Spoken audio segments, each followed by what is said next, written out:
The campground lay deep in the northern woods, a scattering of canvas tents glowing faintly under the beam of the moon. Beyond the firelight, the forest was a tangle of black silhouettes and whispering pine needles. A group of weekend campers, 6 friends who'd driven up from the city, sat around the fire swapping stories, their laughter mingling with the crackle of the flames. It was Emma who first noticed the moth. She had been holding a tin mug of coffee, gazing into the dark beyond the circle of light, when a pale shape drifted into view. It was larger than most moths she'd seen, its wings patterned in soft browns and ivory stripes that seemed almost to shimmer in the flicker of the fire. It circled once, twice, and then darted toward the camp lantern hanging from a branch. Nothing unusual about that. Moths loved light. But this one didn't settle. Instead, it bounced and spun, dipping away only to return in a jittering, restless loop. Persistent little thing, muttered Josh, swatting lazily at it. Emma frowned. The insect wasn't acting like the usual moths that fluttered clumsily and burned their wings on lanterns. This one moved with precision, avoiding the flame but never straying far from the edge of their circle. Then she heard it, a faint droning in the distance. At first it blended with the wind through the trees, but as the seconds passed, the sound sharpened into something angrier, a low, thrumming buzz that grew steadily louder. "Do you hear that?" she asked, lowering her voice. The others paused, listening. The droning deepened, a chorus of tiny engines revving in the dark. Josh shrugged. "Cicadas, maybe?" Emma shook her head. Cicadas were loud but lazy, their calls rising and falling like waves. This was different. This was fast, unsettled. The moth shot away from the lantern, weaving toward the shadowed tree line, then back again as if it were coaxing? Warning? Its flight path was so insistent, so deliberate, that Emma felt a twinge of unease crawl up her spine. Before she could speak again, a sudden gust of wind carried with it a sharper sound, the high-pitched, staccato whine of hornets. And not just a few. The buzz was thick, angry, and much too close. The moth darted once more toward the dark path leading away from camp, then hovered, wings trembling in the cold air. Emma's heartbeat quickened. She didn't know why, but she was certain of one thing: that moth wanted them to move. Emma stood mug forgotten, eyes locked on the pale moth fluttering at the edge of the light. It dipped toward the narrow trail that wound away from camp, then shot back toward her as if impatient. Behind her, the sound of the hornets was no longer a distant hum. It was a living wall of noise creeping closer through the dark. "What's going on?" asked David, half laughing, half nervous. "You're staring at a bug like it's the end of the world." "Listen," Emma said sharply. "That's not cicadas. That's hornets. A lot of them." The group fell silent. The sound seemed to wrap around the clearing, a rising, furious vibration that made the hair on Emma's arms stand on end. She'd heard hornets before, but never like this. Josh turned toward the woods with his flashlight, the beam cutting through the fog of night. Just beyond the pines, a shimmering movement caught the light, a shifting, restless cloud. The beam hit it, and hundreds of tiny reflective wings glinted back. "Holy!" Josh cut himself off. "That's a swarm." In the same moment, the moth swooped low toward Emma's knees and zipped away down the trail, its wings a pale flicker in the dark. "Grab your jackets and go," Emma ordered. "What, we're just going to run?" David protested. "You want to stick around and see what sets them off?" she snapped. The urgency in her voice broke their hesitation. In a rush of scraping chair legs and clinking gear, the friends grabbed what they could: lanterns, water bottles, and the nearest packs, leaving behind their cooking pots and half-empty mugs. The moth hovered again at the mouth of the trail, before darting ahead, its erratic, zigzagging flight somehow always staying just within their lantern light. They followed, feet crunching over pine needles, the glow of the campfire shrinking behind them. As they moved deeper into the forest, the angry drone swelled, echoing through the trunks. Emma glanced over her shoulder and caught sight of movement. A portion of the swarm had spilled into their camp, hornets swirling where their lantern had been. The cloud shifted, pulsing as if searching for heat or movement. "Keep going," she called, quickening her pace. The moth veered off the path just as a branch overhead shook violently, a scattering of pine needles raining down. Something about the way it flew, away from the obvious trail into thicker cover, made Emma's gut twist. She didn't understand how, but she knew that staying on the main path wasn't safe. She ducked under the low branch after the moth, her friend stumbling after her. Behind them, the drone thickened into a furious roar. Somewhere in the dark, the swarm had found a target, something warm and moving, and the moth kept leading them away from it. The deeper they pushed into the woods, the more the forest seemed to swallow the sounds of the campsite. The distant roar of the hornets was still there, but muffled now, as if a wall of trees and brush had dulled its edges. Emma's flashlight beam wavered over the rough ground, thick mats of pine needles, patches of moss, roots coiled like sleeping snakes. The air smelled of damp earth and resin, heavy with the scent of night. "Emma, we're going to get lost," Mateo hissed from behind her. His voice was tight with the kind of fear that's more about the unknown than the immediate danger. "There's no path here." "I know," she replied without slowing. "We're not going back yet." The moth skimmed just ahead, occasionally vanishing into the dark, before swooping back into view. It wasn't flying randomly. It would pause in the air, jittering in place until they caught up, then dart forward again. Even its sudden dips and rises seemed purposeful, as if it was steering them around something invisible. Josh stumbled over a root and muttered under his breath, "We're following an insect like it's a guide dog. Do you hear yourself?" Emma didn't answer, because she did hear herself, and she didn't like how insane it sounded. But the memory of that restless, pulsing swarm wouldn't leave her. She'd read once that hornets can become aggressive for reasons humans never sense: changes in air pressure, vibrations in the ground, even chemical trails from other insects. And a swarm of that size could be lethal in minutes. They pushed through a thicket of low branches and found themselves in a small clearing, the ground rising in a gentle slope. Here, the air was cooler, moving more freely between the trunks. The moth circled once above their heads, then landed briefly on a lichen-covered rock before lifting off again. David bent over, hands on his knees, breathing hard. "If we're running from hornets, shouldn't we keep moving?" Emma shook her head. "Not if they've lost our trail. If we keep crashing through the woods, we might draw them right to us." The group fell into uneasy silence, lantern light casting long shadows across the clearing. Somewhere above, an owl called once, its low note carrying through the branches. The moth drifted upward, almost disappearing into the dark canopy, before fluttering down again, as if to reassure them. Emma crouched beside the rock where it had landed. Her beam caught on something pale and fibrous, wedged between two roots. A strip of papery material, the texture unmistakable. A hornet nest fragment. Her stomach tightened. If that piece had blown here, it meant they were still too close. The moth's erratic path suddenly made more sense.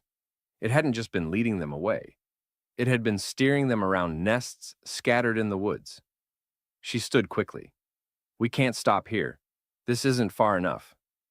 The moth lifted off again, vanishing into the shadows ahead. And without question, they followed. The forest thickened as they moved forward, each step muffled by layers of pine needles. The air felt heavier now, almost charged, the kind of stillness that makes you listen harder for what isn't there. Emma's flashlight beam swung over the undergrowth, catching only tangled roots, damp moss, and the flicker of the moth's pale wings as it danced ahead. "Where the hell is it taking us?" Josh muttered, keeping his voice low. "Feels like we're walking straight into—" "Don't!" Emma cut in, more sharply than she meant. She didn't want the thought finished. The moth swooped suddenly to the left, circling over a fallen log. As the group shifted to follow, Emma's light swept beyond the trunk and froze. 10 feet ahead, hanging low between two trees, was an enormous teardrop-shaped hornet nest. It glistened faintly in the lantern glow, its papery walls rippling slightly as if breathing. The sound they'd been running from all night was there too, low but constant, a vibrating, living hum. Mateo swore under his breath. The nest was easily the size of a beach ball, suspended just above eye level. Even at this distance, Emma could make out the slow, deliberate movement of the insects along its surface, their wings catching glints of light like shards of glass. If they'd kept going straight on the original trail, they would have walked right under it, in the dead of night, with the swarm already agitated. The moth circled once over the nest, then darted toward a narrow gap between two leaning pines, a detour around the danger. Emma moved first, keeping her light low and her steps careful.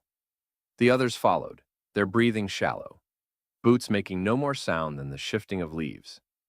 When they were far enough to no longer hear the nest's hum, Emma allowed herself to exhale. She looked at the moth, which now hovered calmly a few feet ahead, as if waiting for them to regroup. "You all still think this is just coincidence?" she whispered.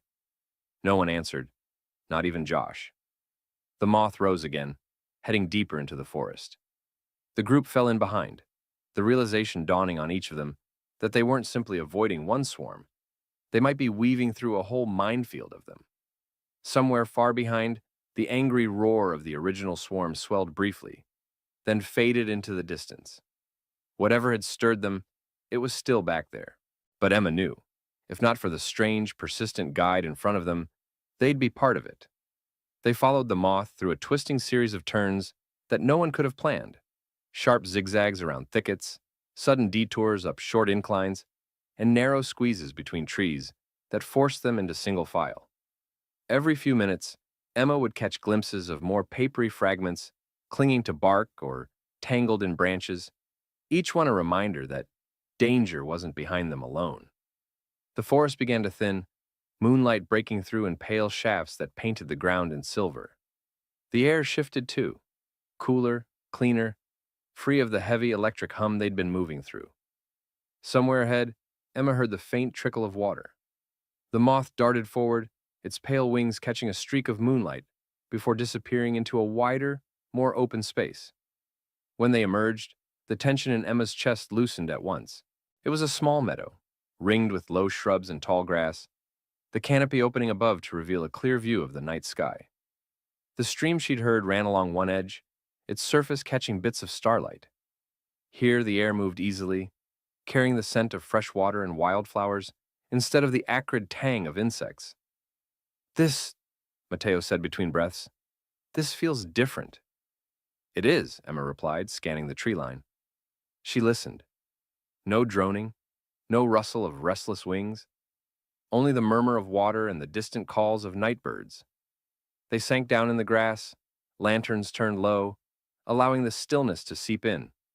No one spoke for a while, each of them processing the fact that the moth, an ordinary, fragile thing, had navigated them through a forest scattered with nests and past a raging swarm without a single sting. The moth itself hovered briefly over the water before settling on a low shrub, its wings folding neatly against its body. It stayed there, motionless, as if its task was complete. Emma watched it for a long time. "We should wait here until morning," she said at last. "In daylight, we can find our way back without running blind into something we can't see." No one argued. The meadow felt like a pocket of safety carved out from the rest of the forest. And for the first time since the buzzing began, they could breathe without fear that the air itself was vibrating with hidden danger. Still, as Emma lay back on her pack, staring at the slice of stars above, she couldn't help but think how razor-thin the line had been between this quiet clearing and the chaos waiting just beyond the trees, and how easily they might have crossed it without even knowing. The meadow was calm, but sleep didn't come easily. Even with the soft rush of the stream and the steady chirp of crickets, the memory of the swarm's droning still clung to their thoughts like a phantom echo. Every snap of a twig in the underbrush, every sudden rustle in the tall grass, made someone's head jerk toward the sound. Emma sat with her back against her pack, lantern turned down to a dull ember. She kept her eyes on the moth, still resting on the same shrub. Its wings barely moved, but occasionally it would twitch, as though sensing something in the air, a shift too subtle for human senses. Josh broke the silence. "You think it'll, you know, leave? Before morning?" Emma glanced at him. "It's a moth, Josh. It doesn't owe us anything. If it goes, it goes." but she knew the thought unsettled her too. The idea of waking up without their strange guide in sight made the forest beyond the clearing feel suddenly closer. A faint movement caught her eye, a shadow drifting high along the tree line. An owl, its wide wings silent as it passed. The moth didn't stir. Time stretched. The group took turns dozing in uneasy shifts, but Emma stayed half awake, her ears tuned for that dreaded sound of buzzing. It never came. Instead, the night brought cooler air, the smell of dew settling on the grass, and the occasional splash from the stream where some unseen creature moved. Near dawn, the first pale light crept over the tops of the trees, softening the meadow's edges. The moth stirred then, wings opening just enough to catch the faintest glimmer of morning. It took off without warning, circling the group once, before heading toward the far side of the clearing. Emma rose immediately. Looks like our guide's on the move. Mateo rubbed his eyes. Do we follow? Until we see the sun high enough to find our own way, Emma said. But yes, we follow. They packed quickly, leaving nothing but flattened grass where they'd slept. As they stepped into the thinning shadows of the forest's edge, Emma realized the air was still cool and sweet, free of the acrid, chemical scent of hornets. The meadow had truly been a pocket of safety, but the fact that they'd needed such a pocket at all reminded her that the danger wasn't just gone. It was still out there, tucked into the shadows, waiting for anyone unlucky enough to stumble too close. The moth's path that morning was slower, almost leisurely, drifting between shafts of sunlight that pierced the forest canopy. The air was crisp, carrying the earthy scent of pine and damp soil, and for the first time since the night began, the forest felt like itself again. Quiet, watchful, but not hostile. They recognized familiar landmarks as they walked. A cluster of wind-fallen branches, a lichen-covered boulder, the twisted trunk of a lightning-struck pine. Each one brought them closer to the trail they had left in the dark. When they finally broke through the last stretch of undergrowth, the camp lay ahead, touched by the golden wash of morning. The fire pit was cold, their mugs still half full, gear scattered exactly as they'd left it.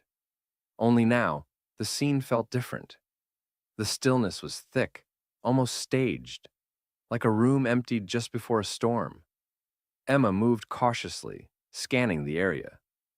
That's when she saw it.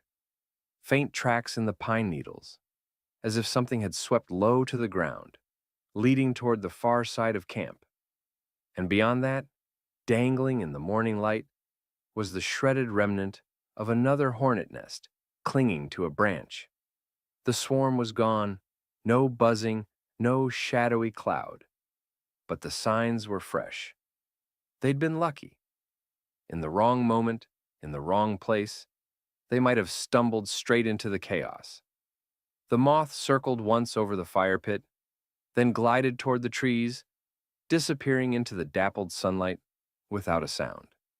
Josh let out a low whistle. Guess that's goodbye. Emma didn't answer right away.